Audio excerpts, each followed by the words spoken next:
one should certainly not dismiss him with such clichés as the Lance Corporal of World War I. He undoubtedly had a certain eye for operational openings, as had been shown by the way he opted for Army Group A's plan in the West. Indeed, this is often to be found in military amateurs. Otherwise, history would not have recorded so many dukes and princes as successful commanders. In addition, though, Hitler possessed an astoundingly retentive memory and an imagination that made him quick to grasp all technical matters and problems of armaments. He was amazingly familiar with the effect of the very latest enemy weapons and could reel off whole columns of figures on both our own and the enemy's war production. Indeed, this was his favourite way of sidetracking any topic that was not to his liking. There can be no question that his insight and unusual energy were responsible for many achievements in the sphere of armaments. Yet his belief in his own superiority in this respect ultimately had disastrous consequences. His interference prevented the smooth and timely development of the Luftwaffe, and it was undoubtedly he who hampered the development of rocket propulsion and atomic weapons. Moreover, Hitler's interest in everything technical led him to overestimate the importance of his technical resources. As a result, he would count on a mere handful of assault gun detachments or the new Tiger tanks to restore situations where only large bodies of troops could have any prospect of success. What he lacked, broadly speaking, was simply military ability based on experience, something for which his intuition was no substitute. While Hitler may have had an eye for tactical opportunity and could quickly seize a chance when it was offered to him, he still lacked the ability to assess the prerequisites and practicability of a plan of operations. He failed to understand that the objectives and ultimate scope of an operation must be in direct proportion to the time and forces needed to carry it out, to say nothing of the possibilities of supply. He did not, or would not, realize that any long-range offensive operation calls for a steady build-up of troops over and above those committed in the original assault. All this was brought out with striking clarity in the planning and execution of the 1942 summer offensive. Another example was the fantastic idea he disclosed to me in autumn 1942 of driving through the Caucasus to the Near East and India with a motorized army group. As in the political sphere, at all events after his successes of 1938, so in the military did Hitler lack all sense of judgment regarding what could be achieved and what could not. In autumn 1939, despite his contempt for France's powers of resistance, he had not originally recognized the possibility of attaining decisive success by a correctly planned German offensive. Yet when this success actually became his, he lost his eye for opportunity where conditions were different. What he lacked in each case was a real training in strategy and grand tactics. And so this active mind seized on almost any aim that caught his fancy, causing him to fritter away Germany's strength by taking on several objectives simultaneously, often in the most dispersed theatres of war. The rule that one can never be too strong at the crucial spot, that one may even have to dispense with less vital fronts or accept the risk of radically weakening them in order to achieve a decisive aim, was something he never really grasped. As a result, in the offensives of 1942 and 1943, he could not bring himself to stake everything on success. Neither was he able or willing to see what action would be necessary to compensate for the unfavourable turn which events then took. As for Hitler's strategic aims, at least in the conflict with the Soviet Union, these were to a very great extent conditioned by political considerations and the needs of the German war economy. This has already been indicated in the introductory remarks on the Russian campaign and will emerge again in connection with the defensive battles of the years 1943-4. Now, questions of a political and economic nature are undoubtedly of great importance when it comes to fixing strategic aims. What Hitler overlooked was that the achievement and, most important of all, the retention of a territorial objective presupposes the defeat of the enemy's armed forces. So long as this military issue is undecided, and this may be seen from the struggle against the Soviet Union, the attainment of territorial aims in the form of economically valuable areas remains problematical, and their long-term retention a sheer impossibility. The day had yet to come when one could wreak such havoc on the enemy's armament centres or transport system with raiding aircraft or guided missiles that he was rendered incapable of continuing the fight. While strategy must unquestionably be an instrument in the hands of the political leadership, the latter must not disregard, as did Hitler to a great extent when fixing operational objectives, the fact that the strategic aim of any war is to smash the military defensive power of the enemy. Only when victory has been secured is the way open to the realization of political and economic aims. This brings me to the factor which probably did more than anything else to determine the character of Hitler's leadership, his overestimation of the power of the will. This will, as he saw it, had only to be translated into faith down to the youngest private soldier for the correctness of his decisions to be confirmed and the success of his orders ensured. Obviously, a strong will in a supreme commander is one of the essential prerequisites of victory. Many a battle has been lost, and many a success thrown away because the supreme leader's will failed at the critical moment. The will for victory which gives a commander the strength to see a grave crisis through is something very different from Hitler's will, which in the last analysis stemmed from a belief in his own mission. Such a belief inevitably makes a man impervious to reason and leads him to think that his own will can operate even beyond the limits of hard reality, whether these consist in the presence of far superior enemy forces, in the conditions of space and time, or merely in the fact that the enemy also happens to have a will of his own. Generally speaking, Hitler had little inclination to relate his own calculations to the probable intentions of the enemy, since he was convinced that his will would always triumph in the end. He was equally disinclined to accept any reports, however reliable, of enemy superiority, even though the latter might be many times stronger than he. Hitler either rejected such reports out of hand, or minimized them with assertions about the enemy's deficiencies, and took refuge in endless recitations of German production figures. In the face of his will, the essential elements of the appreciation of a situation on which every military commander's decision must be based were virtually eliminated. And with that, Hitler turned his back on reality. The only remarkable feature was that this overestimation of his own willpower, this disregard for the enemy's resources and possible intentions, was not matched by a corresponding boldness of decision. The same man who, after his successes in politics up to 1938, had become a political gambler, actually recoiled from risks in the military field.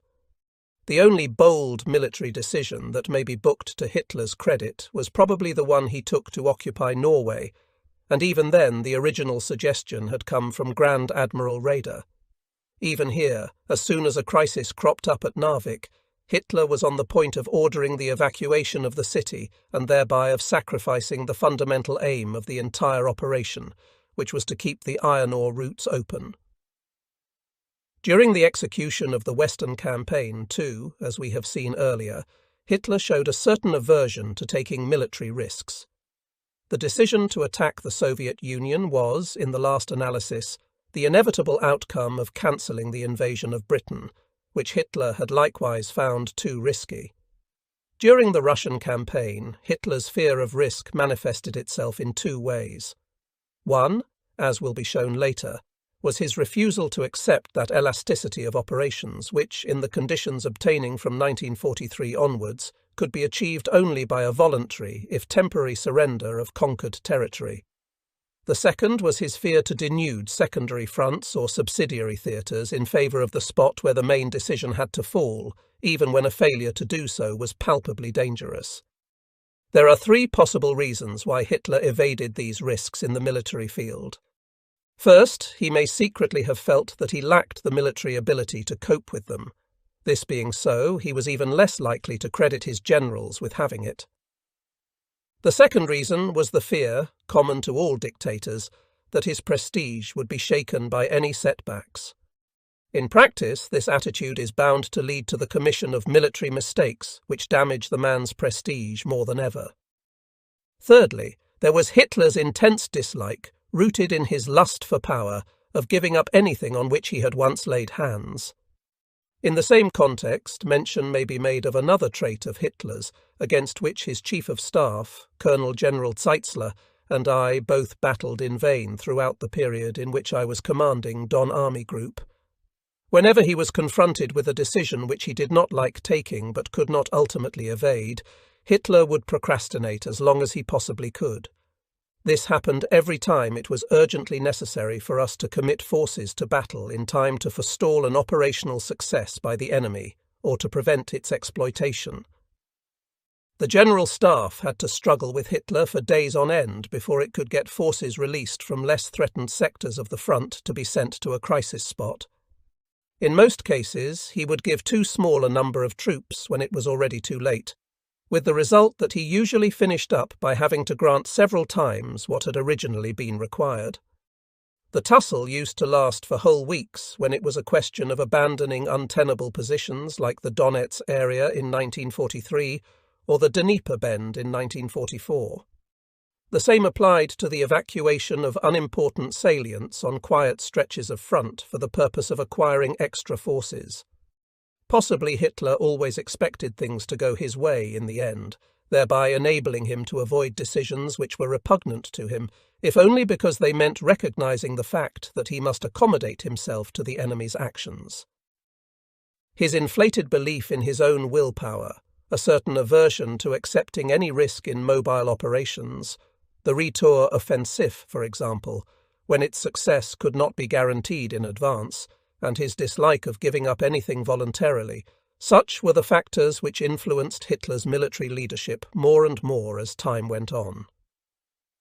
Obstinate defence of every foot of ground gradually became the be-all and end-all of that leadership. And so, after the Wehrmacht had won such extraordinary successes in the first years of war by dint of operational mobility, Hitler's reaction when the first crisis occurred in front of Moscow was to adopt Stalin's precept of hanging on doggedly to every single position. It was a policy that had brought the Soviet leaders so close to the abyss in 1941 that they finally relinquished it when the Germans launched their 1942 offensive. Yet because the Soviet counter-offensive in that winter of 1941 had been frustrated by the resistance of our troops, Hitler was convinced that his ban on any voluntary withdrawal had saved the Germans from the fate of Napoleon's Grand Army in 1812. In this belief, admittedly, he was reinforced by the acquiescent attitude of his own retinue and several commanders at the front. When, therefore, a fresh crisis arose in autumn 1942 after the German offensive had become bogged down outside Stalingrad and in the Caucasus, Hitler again thought the arcanum of success lay in clinging at all costs to what he already possessed. Henceforth he could never be brought to renounce this notion. Now it is generally recognized that defence is the stronger of the two forms of fighting. This is only true, however, when the defence is so efficacious that the attacker bleeds to death when assaulting the defender's positions. Such a thing was out of the question on the Eastern Front, where the number of German divisions available was never sufficient for so strong a defence to be organised. The enemy, being many times stronger than we were, was always able, by massing his forces at points of his own choice, to break through fronts that were far too widely extended. As a result, large numbers of German forces were unable to avoid encirclement. Only in mobile operations could the superiority of the German staffs and fighting troops have been turned to account, and perhaps the forces of the Soviet Union ultimately brought to naught. The effects of Hitler's ever-increasing predilection for hanging on at all costs will be dealt with in greater detail in connection with the defensive battles fought on the Eastern Front in 1943 and 1944. The reason for his insistence on it may be found deep down in his own personality. He was a man who saw fighting only in terms of the utmost brutality. His way of thinking conformed more to a mental picture of masses of the enemy bleeding to death before our lines than to the conception of a subtle fencer who knows how to make an occasional step backwards in order to lunge for the decisive thrust. For the art of war he substituted a brute force which, as he saw it, was guaranteed maximum effectiveness by the willpower behind it. Since Hitler placed the power of force above that of the mind, and, while having every regard for a soldier's bravery, did not rate his ability to the same extent, it is hardly surprising that, in the same way as he overrated technical expedients, he was possessed of la rage du nombre. He would intoxicate himself with the production figures of the German armaments industry, which he had undoubtedly boosted to an amazing extent, even if he preferred to overlook the fact that the enemy's armaments figures were higher still. What he forgot was the amount of training and skill required to render a new weapon fully effective. Once the new weapons had reached the front, he was content. It did not worry him whether the units concerned had mastered them or not, or whether a weapon had even been tested under combat conditions. In just the same way, Hitler was constantly ordering new divisions to be set up. Though an increase in the number of our formations was most desirable, they had to be filled at the cost of replacements for the divisions already in existence, which in course of time were drained of their last drop of blood. At the same time, the newly established formations initially had to pay an excessively high toll of killed because of their lack of battle experience. The Luftwaffe field divisions, the unending series of SS divisions, and finally the so-called People's Grenadier divisions were the most blatant examples. A final point worth mentioning is that although Hitler was always harping on his soldierly outlook and loved to recall that he had acquired his military experience as a frontline soldier, his character had as little in common with the thoughts and emotions of soldiers as had his party with the Prussian virtues which it was so fond of invoking. Hitler was certainly quite clearly informed of conditions at the front through the reports he received from the army groups and armies. In addition, he frequently interviewed officers who had just returned from the front-line areas. Thus, he was not only aware of the achievements of our troops, but also knew what continuous overstrain they had had to endure since the beginning of the Russian campaign. Perhaps this was one of the reasons why we never managed to get Hitler anywhere near a front line in the east. It was hard enough to persuade him to visit our army group headquarters. The idea of going any further forward never occurred to him. It may be that he feared such trips would destroy those golden dreams about his invincible will. Despite the pains Hitler took to stress his own former status as a frontline soldier, I still never had the feeling that his heart belonged to the fighting troops. Losses, as far as he was concerned, were merely figures that reduced fighting power. They are unlikely to have seriously disturbed him as a human being. A former officer of OKW, who was transferred there after being badly wounded at the front, and whose job brought him into almost daily contact with Hitler, mainly at the daily briefings, but also at more private meetings, has written me the following note on this subject. I fully recognize the justification of this subjective feeling, i.e. that Hitler had no sympathy for the fighting troops and regarded losses as mere figures. That was how he appeared among a large body of people, but in reality he was almost the opposite. From a soldier's point of view, he was possibly even too soft and certainly too dependent on his emotions. It was symptomatic that he could not stand any encounter with the horrors of war. He was afraid of his own softness and susceptibility, which would have hampered him in making the decisions that his political will demanded of him. Casualties which he was compelled to deal with personally, or of which he was given realistic descriptions, were a source of horror to him, and obviously caused him as much suffering as the deaths of people he knew. On the strength of several years' observation, I do not believe that this was play acting, but simply one side of his character. Outwardly, therefore, he assumed a deliberate air of indifference to avoid being distracted by the trait of which he himself was afraid. This is also the more deep-seated reason why he did not go to the front or visit any of the bombed cities. It was quite certainly not due to any lack of personal courage, but to the fear of being horrified by what he would see. At private gatherings, it was often noted in conversations about the efforts and achievements of the fighting troops that he had a great appreciation and sympathy for them.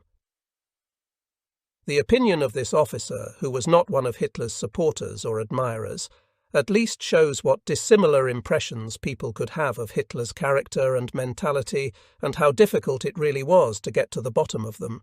If, as is maintained above, Hitler actually was soft-hearted, how can one explain the brutal cruelty which became increasingly typical of his regime as time went on? Author. In one respect, however, Hitler's outlook was entirely soldier-like in the matter of war decorations. With these, his first and foremost aim was to honour the brave among the fighting men, and the regulations he issued regarding the award of the Iron Cross at the beginning of the campaign were a model of their kind. This decoration, he decided, should be conferred only for deeds of bravery and outstanding leadership, which meant that, as far as the latter category was concerned, it could be won only by formation commanders and their senior staff officers.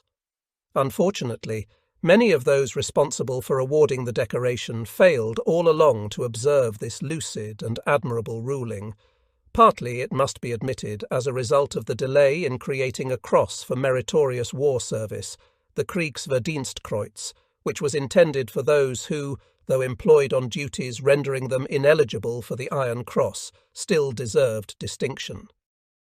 With Hitler, it was always harder to secure a Knight's Cross for a deserving general than for an officer or man at the front. As for the retrospective tendency to deride the many different badges and insignia that Hitler created in the course of the war, people should merely bear in mind what feats our soldiers accomplished during the many long years of its duration. Badges like the Close Combat Clasp, the Nahkampfspange, and the 11th Army Crimean Shield were at all events worn with pride. Besides, the number of medal ribbons worn by soldiers on the other side shows that the question of war decorations is not to be dismissed with a lot of silly talk about tin gongs. The deficiencies I have just described were bound to detract considerably from Hitler's fitness to play the self-appointed role of the supreme military leader. They could still have been counterbalanced, however, if only he had been prepared to take advice from, and place genuine confidence in, an experienced and jointly responsible Chief of the General Staff.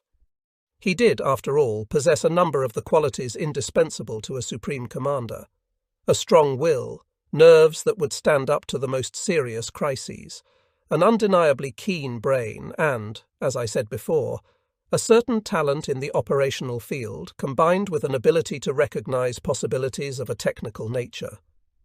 If only he could have seen his way to compensate for his lack of training and experience in the military sphere, particularly as regards strategy and grand tactics, by utilizing the skill of his chief of staff, quite an efficient military leadership might have emerged despite all the shortcomings mentioned above. But this was precisely what Hitler would not accept.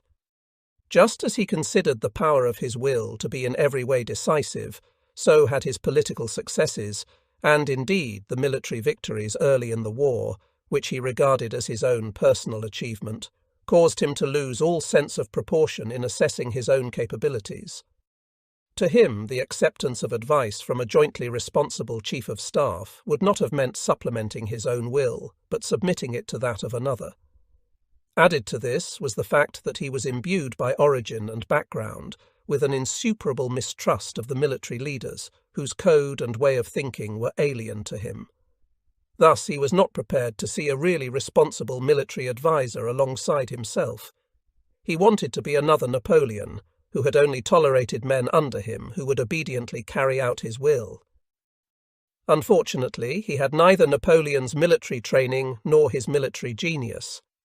I have already shown in the chapter dealing with the plan for the invasion of Britain that Hitler had so organized the Supreme Command that no one was vested with the authority to advise him on grand strategy or to draft a war plan. The operations staff, Wehrmachtführungsstab of OKW, which was theoretically qualified to discharge such a task, in practice merely played the role of a military secretariat. Its only raison d'être was to translate Hitler's ideas and instructions into the terminology of military orders. But there was even worse to come. Hitler's designation of Norway as an OKW theatre of operations, in which OKH had no authority, was only the first step in the disruption of land operations. In due course, all the other theatres were gradually turned over to OKW. Finally, only the eastern one remained as an OKH responsibility, and even then it had Hitler at its head. Hence, the Chief of Staff of the army was left with just as little influence on the other theatres of war as were the commanders-in-chief of the two other services in matters of grand strategy. He had no say whatever in the overall distribution of the army's forces, and often did not even know for certain what troops and material were being sent to the various theatres. In the circumstances, it was inevitable that the OKW operations staff and the general staff of the army should clash. Indeed, Hitler probably created clashes deliberately in order that he alone should at all times have the decisive say. Naturally, such faulty organisation of the supreme military leadership was bound to contribute decisively to its breakdown. Another consequence of Hitler's overestimation of his willpower and military ability was that he attempted more and more to interfere by separate orders of his own in the running of subordinate formations. It has always been the special forte of German military leadership that it relies on commanders at all levels to show initiative and willingness to accept responsibility, and does everything in its power to promote such qualities. That is why, as a matter of principle, the directives of higher commands and the orders of medium and lower commands always contained so-called assignments for subordinate formations. The detailed execution of these assignments was the business of the subordinate commanders concerned.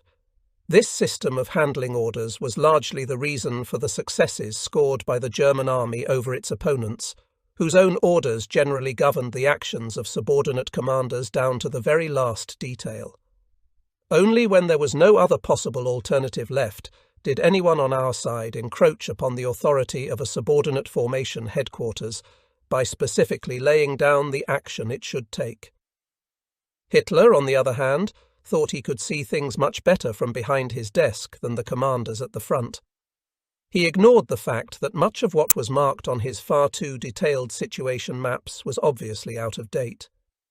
From that distance, moreover, he could not possibly judge what was the proper and necessary action to take on the spot. He had grown increasingly accustomed to interfering in the running of the army groups, armies, and lower formations by issuing special orders, which were not his concern at all. While I had hitherto been spared such interference in my own sphere of command, I was forewarned of it by what Field Marshal versus Klug had to tell me when I met him on a railway station on my way from Vitebsk to Rostov. At Central Army Group, he said, he had to consult Hitler before any operation involving forces of a battalion or more could be mounted. Even if I personally did not experience such intolerable interference later on, there were still to be quite enough clashes with the Supreme Command as a result of Hitler's meddling. In contrast to his passion for individual orders, which were usually nothing but a hindrance to command staffs and detrimental to operations, Hitler was loath to issue long-term operational directives. The more he came to regard the principle of holding on at all costs as the alpha and omega of his policy, the less prepared was he to issue long-term directives which took account of the normally foreseeable development of a strategic situation. That such methods must ultimately have placed him at a disadvantage vis-à-vis the enemy was something he refused to see. His mistrust of his subordinate commanders prevented him from giving them, in the form of long-term directives, freedom of action, which they might put to a use that was not to his liking. The effect of this, however, was to do away with the very essence of leadership. In the long run, even an army group could not get along without directives from the Supreme Command, certainly not when it formed part of a larger front and was bound to its neighbours on either flank. We often thought nostalgically of our days in the Crimea, when we had been able to fight in a theatre all of our own. It still remains for me to show, in as far as I can do so from personal experience, what pattern the disputes took which inevitably arose between Hitler and the army leaders as a result of his attitude to questions of military leadership. Many of the accounts on record depict him as foaming at the mouth and even taking an occasional bite at the carpet.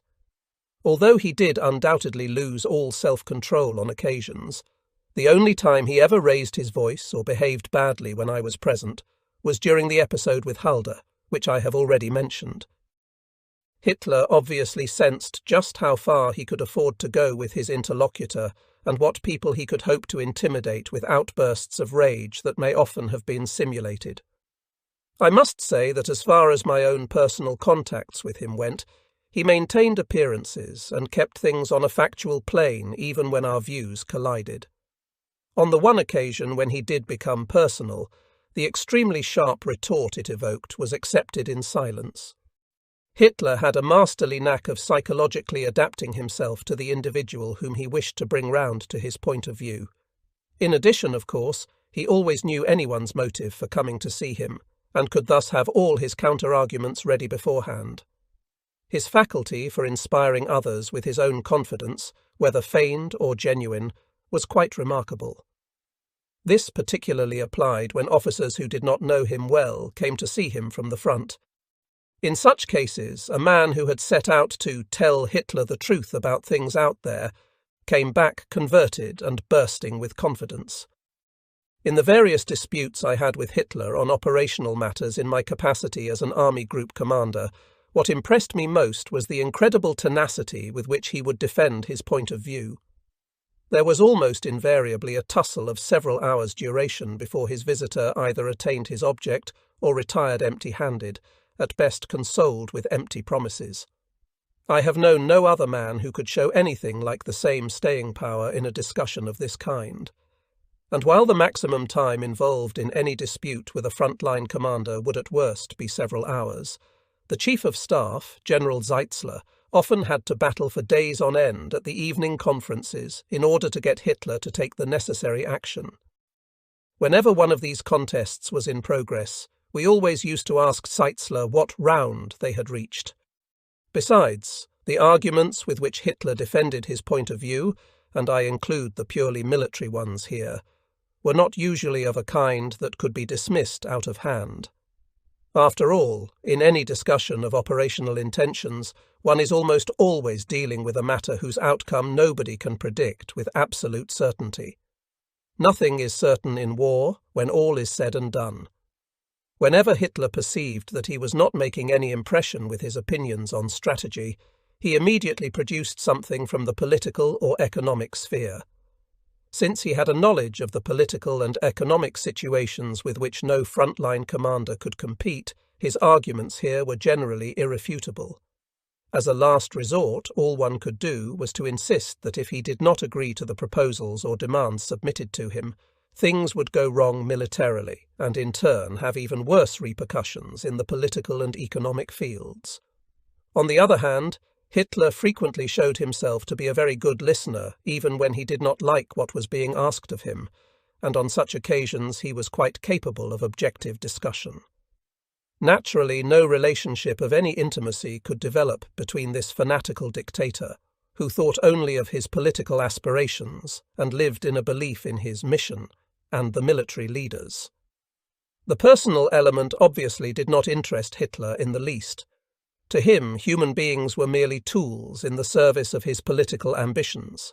From his own side, there sprang no bond of loyalty to the German soldier. The ever more apparent defects in Germany's military leadership, some of which arose from Hitler's character and others from the quite impossible organization of the Supreme Command outlined earlier on, naturally raised the question of whether anything could be done to bring about a change. I prefer to leave the political aspects aside here, as indeed I have done everywhere else in this book. I made no less than 3 attempts, in the interest of a more rational conduct of the war, to persuade Hitler to accept some modification of the Supreme Command. From no other quarter, as far as I know, was the inadequacy of his military leadership ever put to him quite so bluntly. I was fully alive to the fact that Hitler would never be prepared to relinquish the Supreme Command officially. As a dictator, he could not possibly have done so without suffering what for him would have been an intolerable loss of prestige. In my opinion, everything depended, therefore, on persuading Hitler, while nominally retaining the position of Supreme Commander, to leave the conduct of military operations in all theatres of war to one responsible Chief of Staff and to appoint a special Commander-in-Chief for the Eastern Theatre. These attempts of mine, which unfortunately proved unavailing, will be discussed further when I come to deal with the events of the years 1943–4. For me, they were a particularly precarious undertaking, for Hitler knew full well that I was the very man many people in the army would like to see in the position of a proper chief of staff, or as commander-in-chief in the East. It is not my intention here to go into the question of changing the leadership of the Reich by violent means, as exemplified by the events of 20th of July 1944, although I may do so one day. Within the scope of these war memoirs, it is enough to say that as one responsible for an army group in the field, I did not feel I had the right to contemplate a coup d'état in wartime, because in my own view it would have led to an immediate collapse of the front and probably to chaos inside Germany. Apart from this, there was always the question of the military oath and the admissibility of murder for political motives. As I said at my trial, no senior military commander can for years on end expect his soldiers to lay down their lives for victory and then precipitate defeat by his own hand. In any case, it was already clear by that time that not even a coup d'état would make any difference to the Allied demand for unconditional surrender. At the time when I held a command, we had not, to my mind, reached the point where such action had to be regarded as the only possible solution. "Stranger, to Sparta say, her faithful band, here lie in death, remembering her command." Never will these lines, telling of the heroism of the defenders of Thermopylae and ever after regarded as the song of praise to bravery, fidelity, and soldierly obedience, be carved in stone at Stalingrad in memory of Sixth Army's martyrdom on the Volga. Nor is any cross or cenotaph likely to be raised over the vanished traces of the German soldiers who starved, froze, and died there. Yet the memory of their indescribable suffering, their unparalleled heroism, fidelity, and devotion to duty will live on long after the victors' cries of triumph have died away, and the bereaved, the disillusioned, and the bitter at heart have fallen silent. The Battle of Stalingrad is understandably treated by the Soviets as the turning point of the war. The British ascribe similar importance to the Battle of Britain.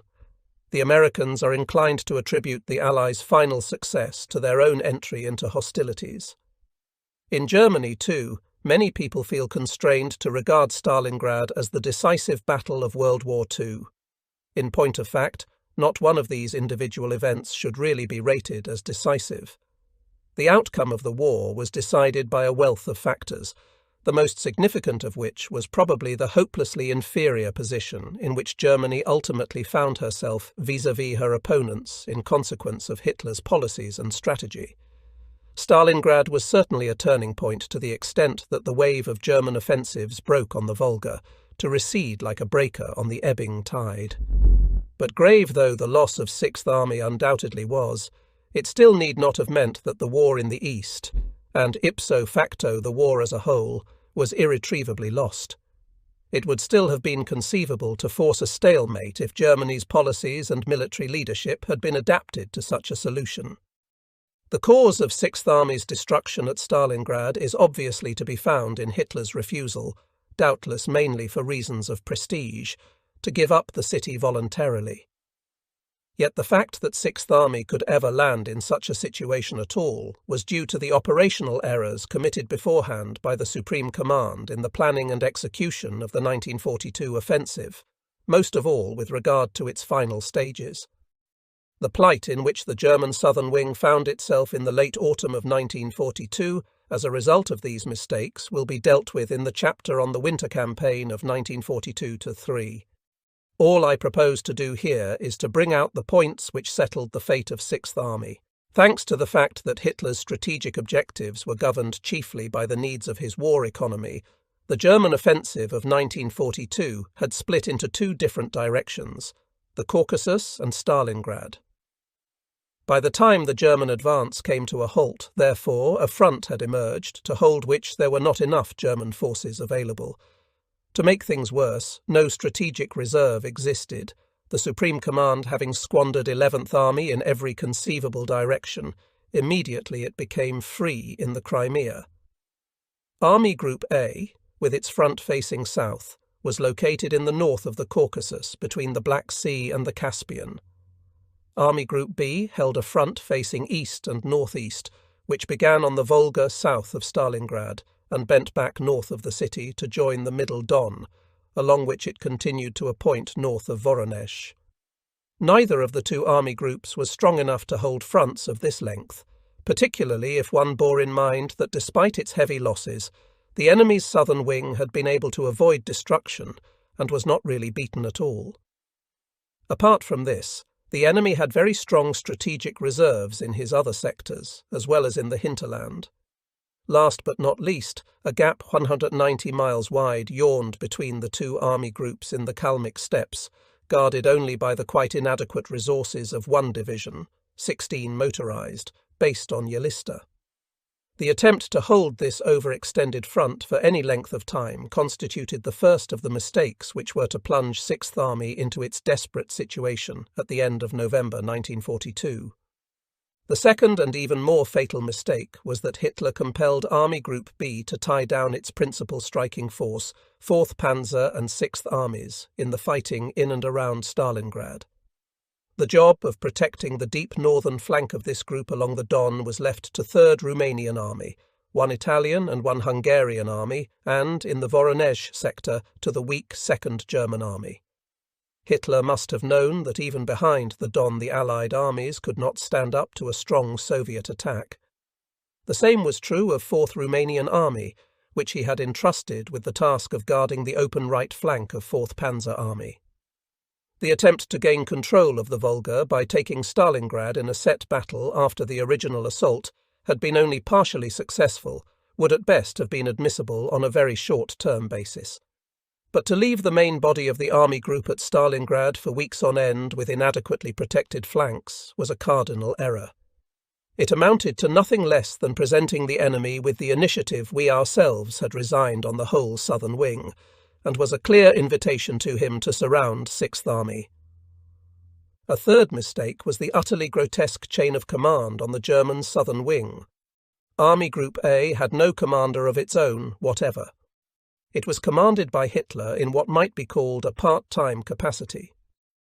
Army Group B had no fewer than 7 armies under command, including 4 Allied ones. No army group headquarters can cope with more than 5 armies at the outside, and when most of these are Allied ones, the task inevitably becomes too much for it.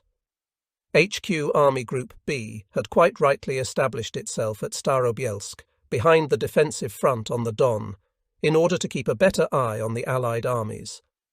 The choice of this location, however, also meant that the headquarters was much too distant from the right wing of its sector.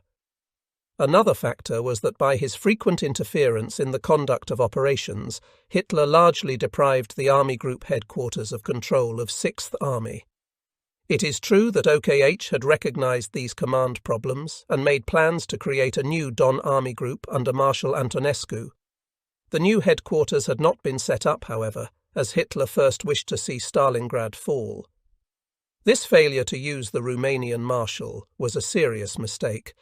Admittedly, his capacity for command was untried so far, but he was certainly a good soldier.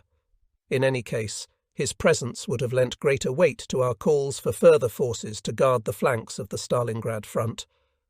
He was, after all, a head of state and an ally to whom Hitler had to pay greater heed than to German army group and army commanders. Above all, Antonescu's personality would have served to brace up the senior Romanian commanders, who respected this man no less than they did the Russians. It was clear from an impassioned letter he wrote me after my assumption of command that the Marshal had on several occasions called attention to the dangers of the situation in general and that of 3rd Romanian Army in particular. As long as he did not hold a responsible command at the front, however, these comments of his inevitably lacked the emphasis they would have carried if uttered by a head of state simultaneously answerable for the sector that was threatened. It was equally clear that neither Army Group B nor 6th Army had failed to give warning of the big offensive the enemy was preparing to launch against the covering fronts on each side of Stalingrad. Finally, mention should be made of a fact which had grave repercussions on the position of 6th Army and the entire southern wing. The whole of Army Group A, as well as 4th Panzer and 6th Armies, 3rd and 4th Romanian Armies and the Italian Army, were based on a single Dnieper crossing, the railway bridge at Dnipropetrovsk. The repair of the Zaporozhye railway bridge and the link across the Ukraine through Nikolaev and Kherson to the Crimea and thence across the Straits of Kerch had either been discontinued or was not yet complete. The north-to-south link behind the German lines was equally unsatisfactory. When it came to bringing up fresh troops or quickly switching forces behind the front, therefore, the German Supreme Command found itself at a permanent disadvantage vis-à-vis the enemy, who had much more efficient communications at his disposal in every direction. Every commander-in-chief must run risks if he wants to succeed.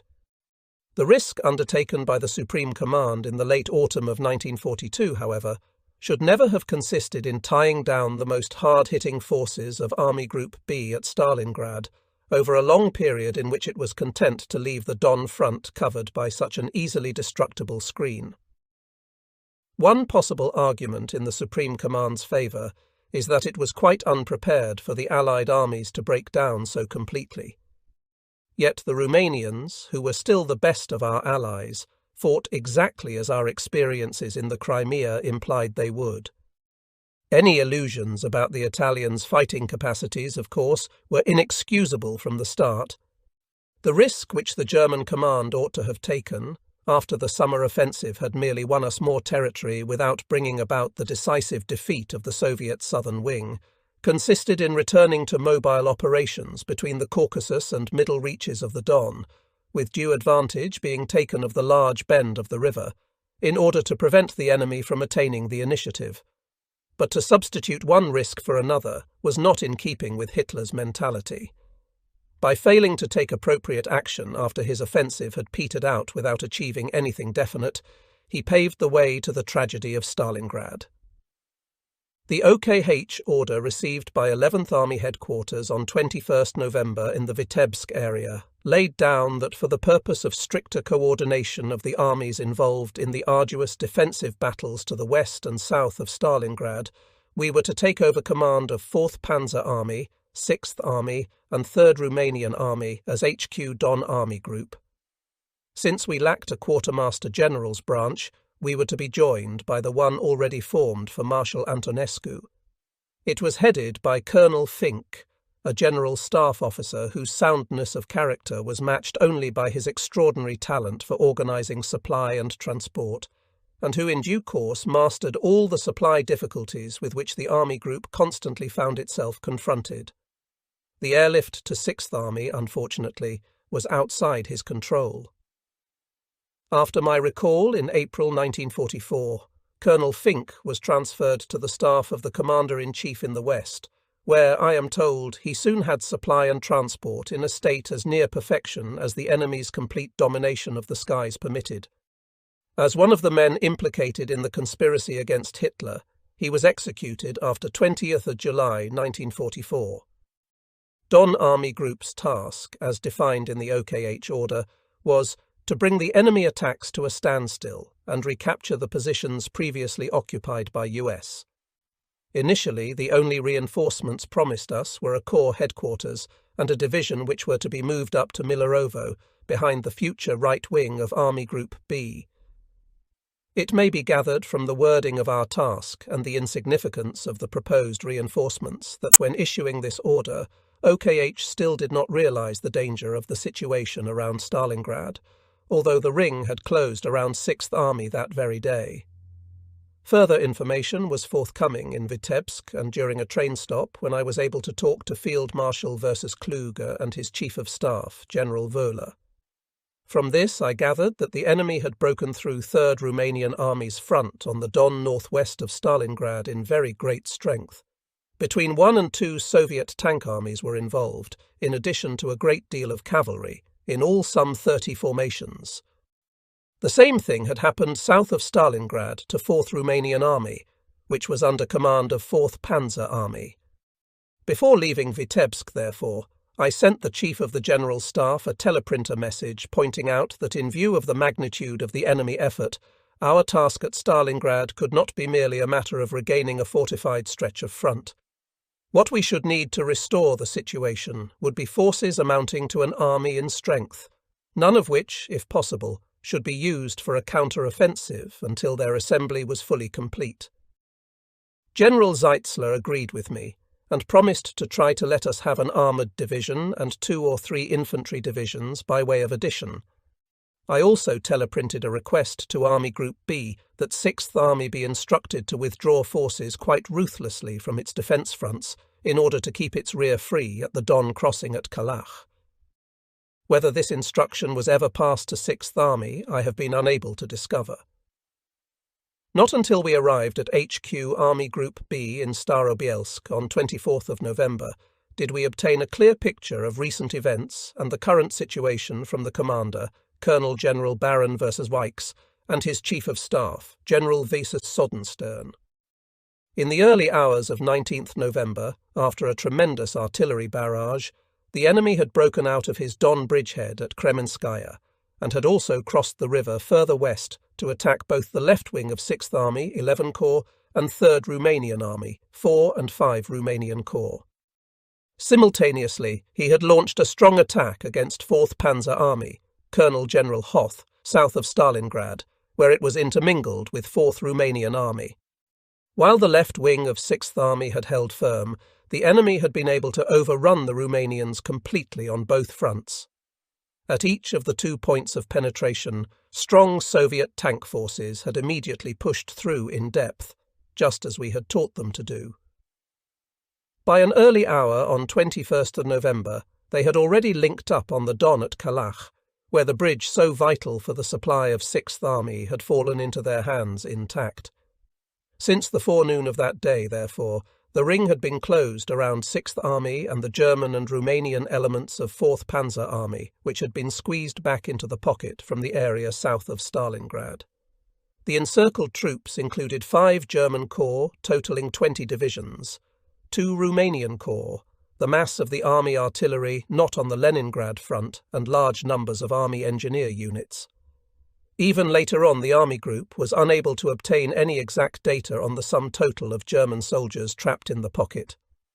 The returns sent in by 6th Army fluctuated between 200,000 and 270,000 men.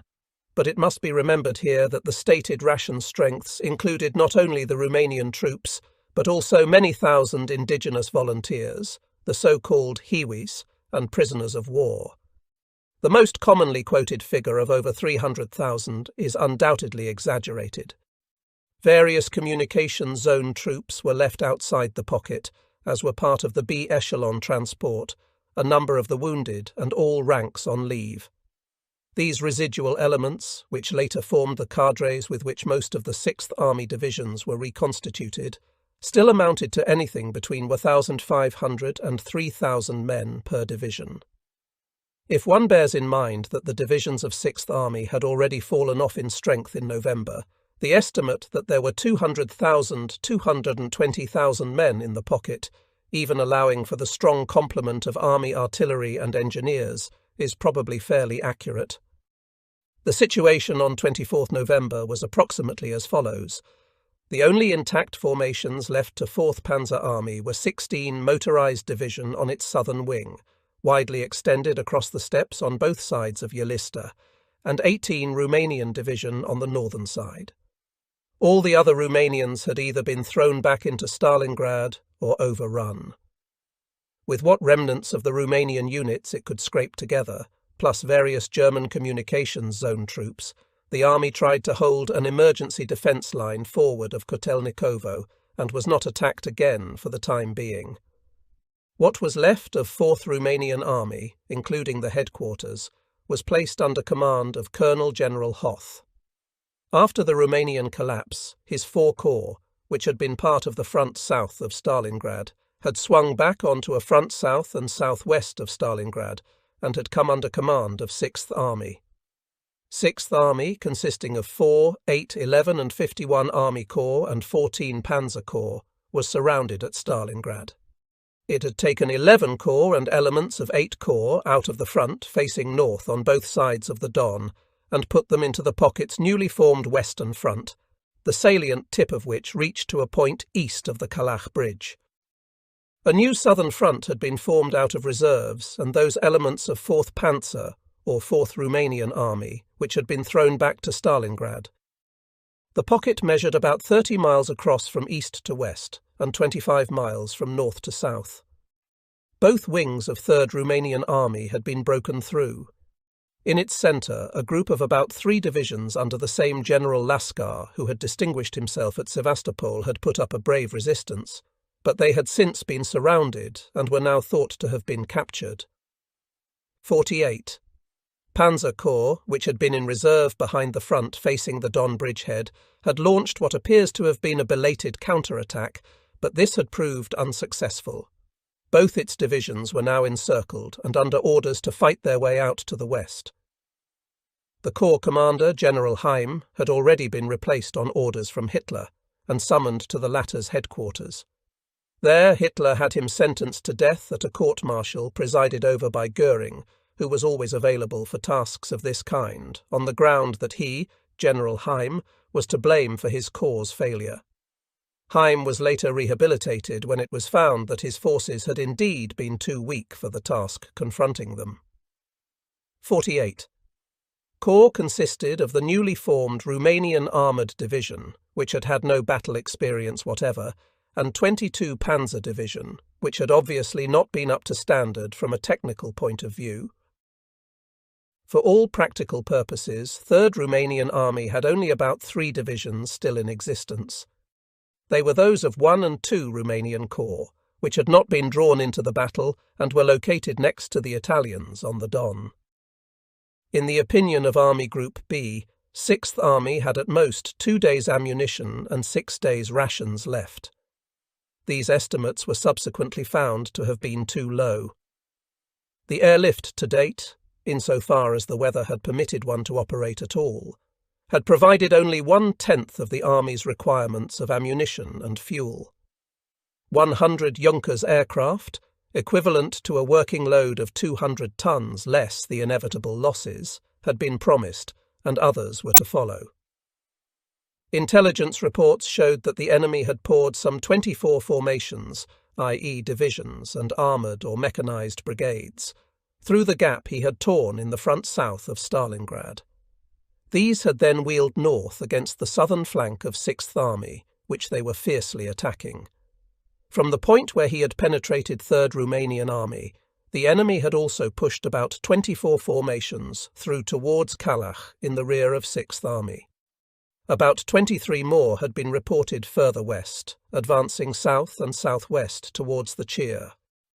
In addition, there were the Soviet troops in Stalingrad, who had held out all along against 6th Army's attacks and were now being reinforced across the Volga, as well as the superior forces still opposite the northern front of 6th Army between the Volga and Don.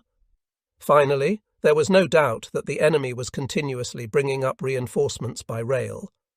Even by 28th November, a total of 143 major formations, i.e. divisions, armoured brigades, etc., had been identified in the operations area of the new Don Army Group.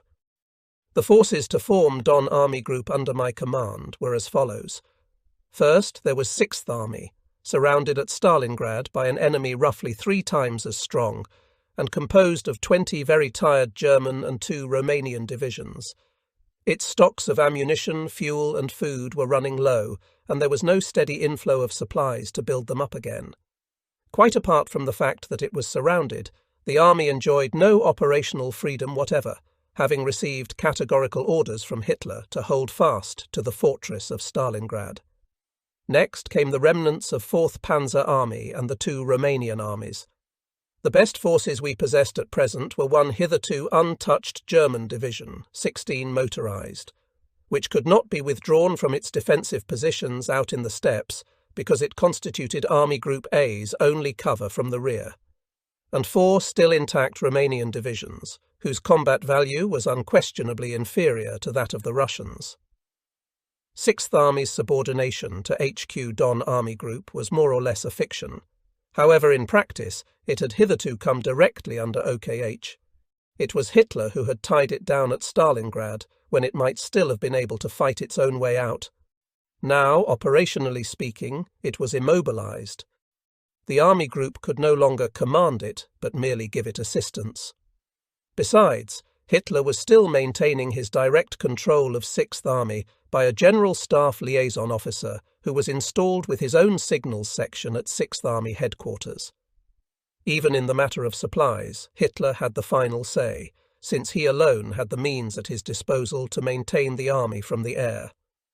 Strictly speaking, therefore, I should have been right to decline to have Sixth Army in my army group, and to insist that it formally remain under the direct orders of OKH. I did not do so at the time, because I hoped that I should be in a better position than OKH to ensure the direct cooperation of the relieving forces with the encircled army. Why this cooperation did not materialize in the decisive phase will be shown later.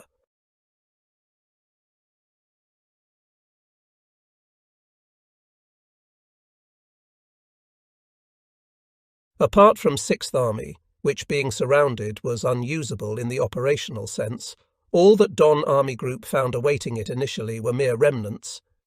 It was envisaged that the Army Group should receive the following new forces, to be allocated as below. Forces from Tyrol. HQ 57 Corps, 23 Panzer Division, Strong Army Artillery Army Group, a 4th PES, Army Relief Drive on Stalingrad from south. 6 Panzer Division, recently brought up to strength, West 1 Corps HQ, 4-5 divisions, 3rd Romanian Army, left wing, to relieve Stalingrad by advance eastwards from Upper Cheer as Army Detachment Hollit. At HQ Army Group B, I was shown a message which General Paulus, the commander of 6th Army, had radioed to Hitler on, to the best of my recollection, 22nd or 23rd November. It stated that he and all his corps commanders considered it absolutely imperative that the army should break out to the southwest. To raise the forces needed for such an operation, however, he would have to shift certain formations around inside the army, and for the purpose of economizing in troops, take his northern front back onto a shorter line. The view taken at Army Group headquarters was that even if Hitler had given immediate approval, no breakout could have started before 28th November. However, Hitler had turned the request down and forbidden any retraction of the northern front. To make his point quite clear, he had entrusted General Versailles with command of the whole front in question. The staff of Don Army Group had neither the time nor the opportunity to retrace past events in 6th Army. Evidently, General Paulus did everything possible, within the limits of Hitler's order binding him to Stalingrad, to extract forces from those of his army fronts which were not so seriously threatened in the first instance. By pulling in 4 corps of 4th Panzer Army, he was able to assemble a new front on his open south flank. Furthermore, he tried to keep his rear free by throwing 14 Panzer Corps from the eastern to the western bank of the Don. Unfortunately, it ran into superior Soviet forces west of the river. At the very same time, 11 Corps, which was still holding its position west of the Don with a front facing north, was attacked in the rear. This situation led 6th Army to pull both corps back into a bridgehead west of the Don and subsequently across the river to the east, so that it could form an all-round front between the Don and Volga. Although these measures prevented 6th Army from being plunged into the vortex of defeat which had engulfed its neighbours, they also inevitably led to its encirclement. What must be made perfectly clear, on the other hand, is that it was the Supreme Command's business to issue an order affording 6th Army the opportunity to acquire operational elbow room, and thereby to avoid being surrounded. A far-sighted leader would have realized from the start that to mass the whole of the German assault forces in and around Stalingrad without adequate flank protection placed them in mortal danger of being enveloped as soon as the enemy broke through the adjacent fronts. When the Soviets unleashed their big offensive across the Don and south of Stalingrad on 19th of November, the German leaders must have known what was coming. From that moment onwards, it was inadmissible to wait until the enemy had overrun the Romanians, for even if their armies had not been carved up so quickly, it would still have been necessary to use 6th Army in a mobile role in order to master the situation on the southern wing of Army Group B. By the evening of 19th November at the latest, therefore, OKH should have given 6th Army fresh orders allowing it freedom to manoeuvre.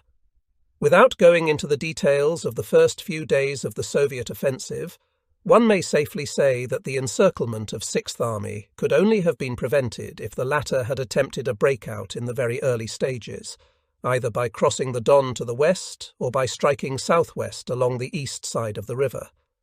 The onus of ordering it to do so lay with the Supreme Command. While General Paulus should certainly have taken his own decision to disengage from Stalingrad, he could hardly have done so as early as OKH, not being briefed, as the latter was, on the situation in the neighbouring army areas. By 22nd or 23rd November, when he did ask for permission to break out, the vital hour may already have been missed.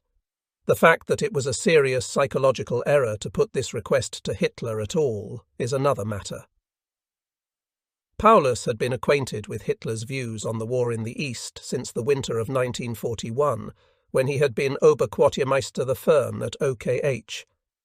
He was aware that Hitler credited himself with having saved the German army from the disaster of a Napoleonic retreat that winter by ordering every foot of ground to be held. He must have realized that after Hitler's remarks about Stalingrad in his Sportpalast speech, the dictator would never agree to evacuation. The city's name was too closely bound up with his own military reputation. Thus, the only solution would have been to confront him with the fait accompli of the army's disengagement from Stalingrad. It is conceivable, of course, that such action might have cost Paulus his head. Yet no one must think that it was any fear of what might happen to him personally that kept Paulus from taking things into his own hands and doing what he believed to be right. It is more likely to have been loyalty to Hitler which impelled him to try to get the army's breakout authorized, particularly as he was in direct touch with OKH by radio. And, as I have already pointed out, he can hardly have had a sufficiently clear picture of the overall situation. The difficulty of deciding to act on his own initiative may also have been increased by the fact that a breakout would momentarily have meant a bigger risk to the army than forming a hedgehog position in Stalingrad. For the time being, HQ Don Army Group was unable to take a hand in events by issuing any orders of its own. It could not take over its full responsibilities until such time as I arrived in Novocherkassk, the place earmarked as our headquarters location, with a reasonably complete operations staff and the necessary channels of communication had been established. Neither would be the case for some days yet. For one thing, our aircraft had been grounded by a blizzard in the central sector, as a result of which we were having to continue the journey by train. Nonetheless, as the future commander of the army group, I had to make up my mind on one thing straight away on the basis of the situation report given to us on 24th November. Ought Sixth Army, if possible, to effect a breakout even at this late stage, or would it not be better, now that the first chance of doing so had undoubtedly been missed, to wait until a relief force could drive out to meet it? After careful reflection, and in complete agreement with my Chief of Staff, General Schultz, and the Chief of Operations, Colonel Boos, I came to this conclusion. The enemy would in the first instance do everything in his power to destroy the encircled Sixth Army. At the same time, we had to bear in mind the possibility that he would try to exploit the collapse of Third Romanian Army by pushing mechanized forces across the large bend of the Don towards Rostov, where he was offered the prospect of cutting off the rear communications not only of 6th and 4th Panzer armies, but also of Army Group A. The forces at the enemy's disposal, which he could doubtless augment by road and rail transport, would allow him to pursue the two aims simultaneously. I further concluded that the Army Group's foremost task must in any case be the liberation of Sixth Army. On the one hand, the fate of 200,000 German soldiers was at stake. On the other, unless the army were kept in existence and ultimately set free, there could hardly be any hope of restoring the situation on the right wing of the Eastern Front. One thing was clear. Even if we were able to raise the siege and re-establish contact, Sixth Army must on no account be left at Stalingrad. The city's prestige value, as far as we were concerned, was non-existent. On the contrary, if we should succeed in getting the army out, it would be urgently needed to give the maximum possible help in stabilizing the situation on the southern wing sufficiently to bring us safely through the winter. The immediate question, however, was whether Sixth Army, having once missed its real opportunity to break out, should try to do so at this particular moment. As 2 days had passed since General Paulus's request to Hitler, the attempt could not, according to Army Group B, begin before 29th or 30th November. By then the enemy would already have had more than a week in which to tighten his hold on the pocket. The army would have the choice of only 2 escape routes, and in either case the enemy would be ready for it. One possibility was to break out towards the Don crossing at Kallach.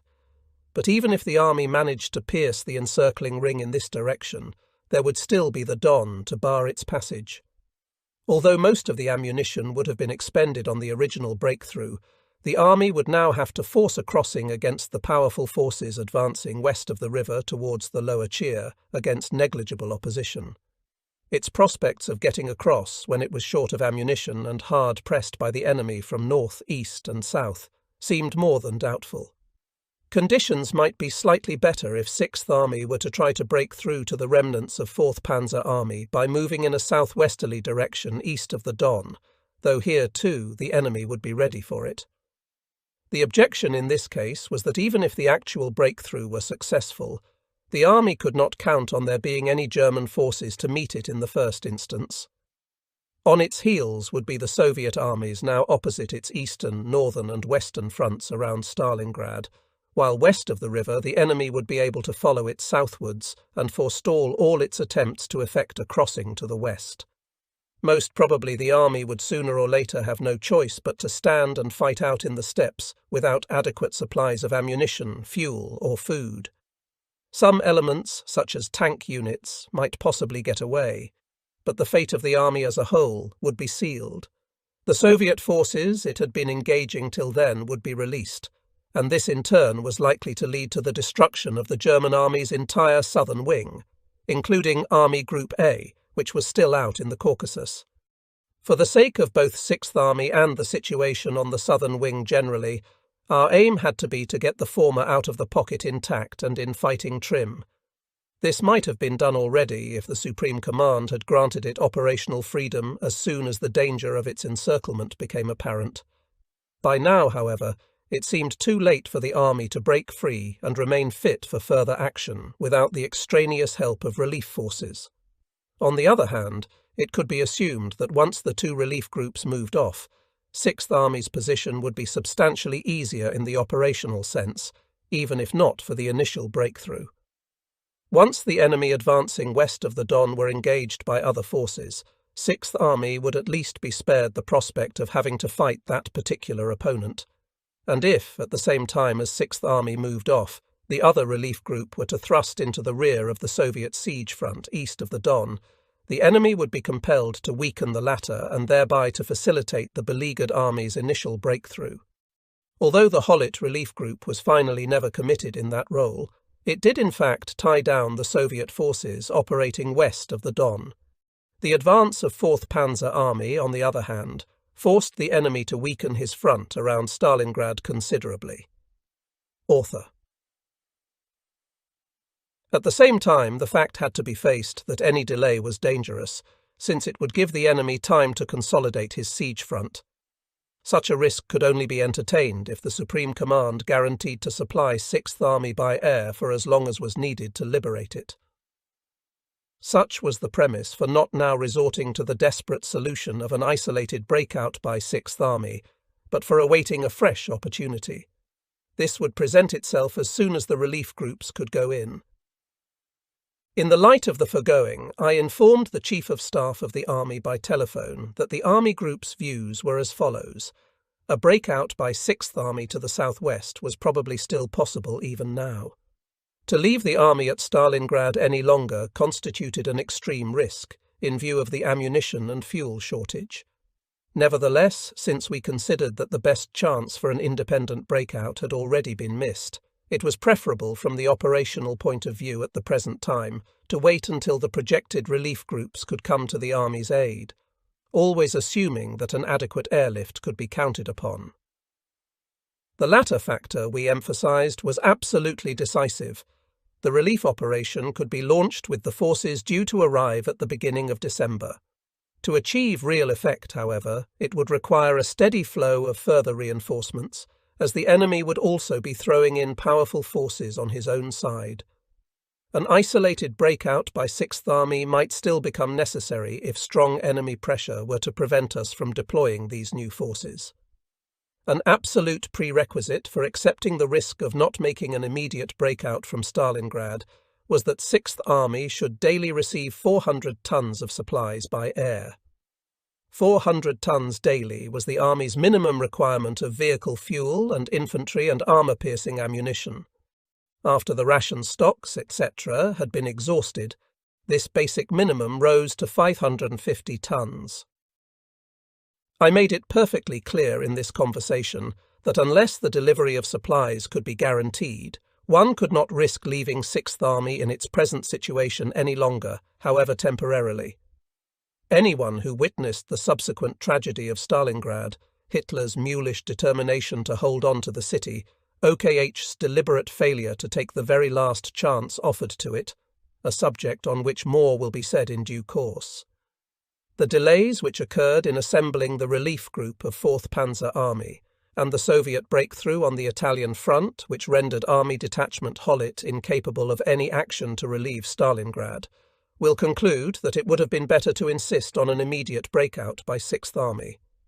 It is fair to assume that at least some elements of the besieged formation would have managed to fight their way through to the remnants of 4th Panzer Army. Certainly the tank units and probably a number of the infantry battalions too. On the other hand, it is unlikely that the army would have remained capable of operating as a formation. Things had already taken too ominous a turn by the earliest date at which a breakout could have been attempted. Yet at the same time as the extricated elements of Sixth Army might have been joining 4th Panzer Army, the entire enemy siege forces would have been released.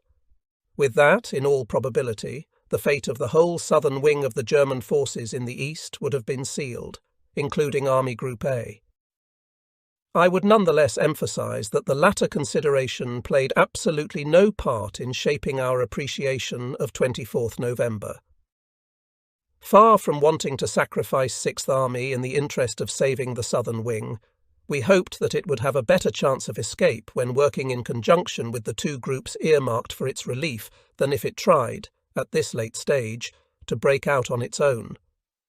My staff and I were actuated by the hope of extricating not mere military debris, but a complete army which would still be fit for further operations. It goes without saying that the name of Stalingrad and the prestige factor cut no ice with us whatever. That day, therefore, we refrained from presenting Hitler with a final demand for the breakout of Sixth Army, or from ordering it on our own responsibility. One might add here that General Paulus, faced with the dilemma of whether to obey Hitler or the headquarters of his army group, would hardly have been able to opt for the latter. For the rest, it was perfectly clear to us that even if the relief groups were able to get through to Sixth Army, the latter could not possibly be left at Stalingrad any longer. The essential thing to ensure was that it retained as much of its fighting power as possible in the meantime. It was much more likely to achieve this in the Stalingrad area, provided that it were properly supplied from the air, than if it were caught out in the steppes while trying to escape. The criterion of whether Sixth Army could be freed in this way was twofold, however. First, would the Luftwaffe be in a position to meet the army's vital needs? Secondly, could the Supreme Command furnish further relief forces? And if so, would it be prepared to do so? Both questions were clearly expressed in our message to OKH. Only Hitler, who as Commander-in-Chief of the Wehrmacht had power over all forces of the army and Luftwaffe in every theatre of war, was able to judge what the prospects were and take the appropriate decision. If the decision were an affirmative one, we should be justified in shelving the desperate measure of an isolated breakout and in leaving the army at Stalingrad. Should Hitler, however, be unwilling to commit every available man to the relief of Stalingrad while there was still time, or should he indulge, against his better judgment, in illusions about the capacities of the Luftwaffe, he would be guilty of dire irresponsibility. The same may be said of those who, as it later turned out, awakened and fortified such beliefs in him, or who would not understand that the fate of Sixth Army must have precedence over the demands of all other theatres. That Göring would commit the supreme frivolity of promising an adequate airlift, and then not even lay himself out to produce at least what he had available, was something no soldier could foresee. Neither, however, did we foresee to what extent Hitler would ignore all factual considerations in favour of his hold or bust theory. Who could suppose that he would accept the loss of a whole army for the sake of the name of Stalingrad? On the afternoon of 24th of November, we continued the journey from Starobielsk to Novocherkassk. 10 years before, I had travelled down the same line to Rostov to attend the manoeuvres of the Red Army in the Caucasus. On that earlier occasion, all sorts of interesting impressions had lain ahead of me. Today it was a mission as to the gravity of which my staff and I had no illusions. Time and again our thoughts went out to our beleaguered comrades at Stalingrad, despite the efforts of my ADC, Lieutenant Stahlberg, to divert us with good gramophone music and talk of other problems. He had joined our staff after the death of Peppo, having been brought to me by my former colleague Treskov, whose nephew he was.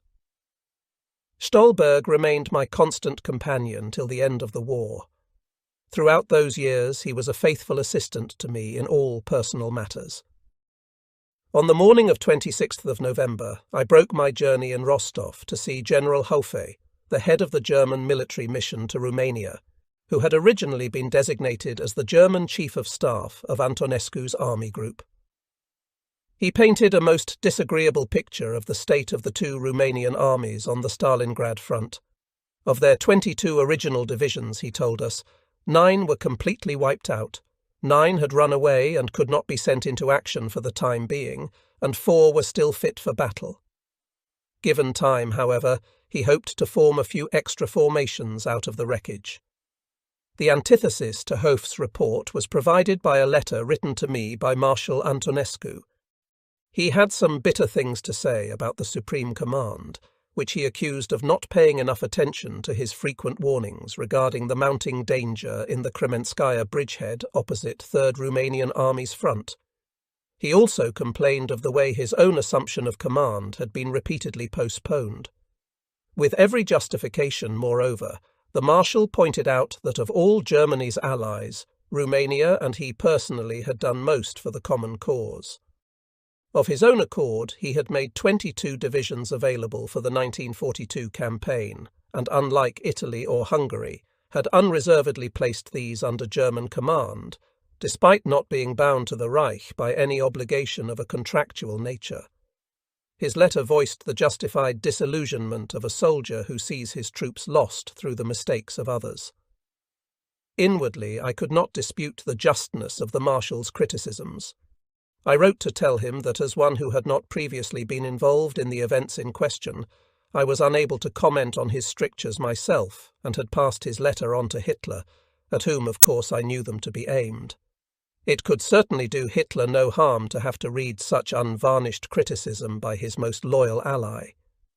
Besides, the letter touched on a political question, that of confidence between allies. Antonescu mentioned that his mortal enemy, the leader of the Iron Guard, had been put beyond his reach by Himmler and was now being kept in Germany for a rainy day.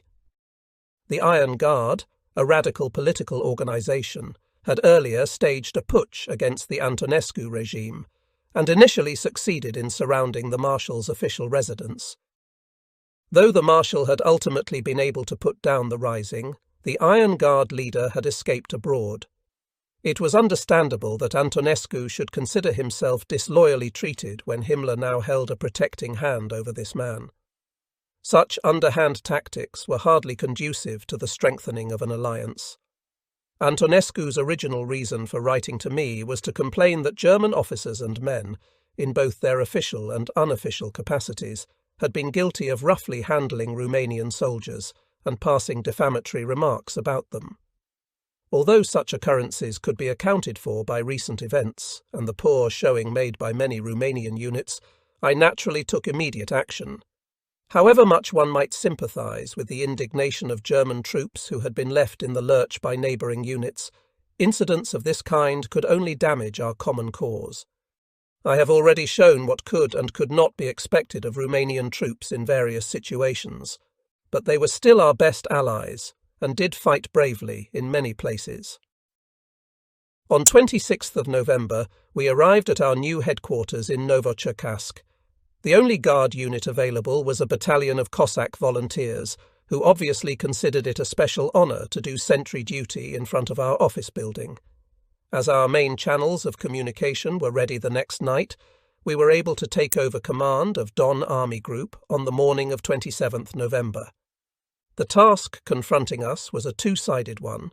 Its chief feature, and the one on which everything depended, was the relief and rescue of 6th Army. Apart from being a priority in the humane sense, this was also vital from the operational point of view, first and foremost because there could be hardly any hope of restoring the situation on the southern wing of the Eastern Front, or indeed in the Eastern Theatre as a whole, unless the forces of 6th Army were preserved. The other side of the task, and this had to be borne in mind throughout, was the already existing danger that the entire southern wing of the German armies would be destroyed. If this were allowed to happen, it would most probably be the end of the struggle in the east, and consequently lose us the war. Should the Russians succeed in tearing through the flimsy screen, for the moment consisting mainly of Romanian remnants and German B-echelon troops and emergency units, which, leaving aside the so-called Fortress of Stalingrad, constituted the sole protection of the whole operational area between the rear of Army Group A and the still existing Don Front, not only 6th Army's position would be hopeless. That of Army Group A, as well, would become more than critical. It was thanks to the commander of 4th Panzer Army, Colonel General Hoth, and the recently appointed Chief of Staff of 3rd Romanian Army, Colonel Wenck, that we ever succeeded at all, in the critical days at the end of November, in raising the screens which, by covering the enormous gaps between 6th Army, Army Group A and the Don Front, prevented any exploitation of the situation by the Russians. Had the enemy been able at that time to thrust a fast-moving army down to the lower Don at Rostov, which he was undoubtedly strong enough to do, the loss of Army Group A as well as 6th Army would have become quite conceivable. But even though this mortal threat to the southern wing remained constantly present, the Army Group did not allow one single man or round of ammunition needed for the rescue of 6th Army to be diverted from that task. As long as there was the remotest prospect of success, it went to the very limit of its powers and resources to bring off the attempted relief. To do so, it had to accept the greatest imaginable risks. The fact that we ultimately failed in our mission was primarily due to the extraordinary preponderance of the enemy's forces and the deficient strength of our own. Further handicaps were created by weather conditions, which greatly hampered the activities of the Luftwaffe, particularly in supplying 6th Army, and by the transport position, which did not permit the relief forces to be brought into action quickly enough. Furthermore, we now experienced for the first time the inhibitions which emanated from the German Supreme Command, and had their origin in Hitler's personality, opinions, and character. These have already been described in the chapter on Hitler's military leadership. Their effect in this case was that the Supreme Command would not run the risk of setbacks on other fronts in order to put everything it had into the relief operation. Furthermore, they caused repeated delays in the taking of priority decisions, although the trend of the situation could be clearly foreseen and had repeatedly been pointed out to Hitler by our own headquarters. Of the two different tasks I mentioned as confronting the Army Group on its assumption of command, the first, that of extricating 6th Army, was virtually all over by Christmas 1942, when it was clear that 4th Panzer Army could no longer succeed in effecting a link-up.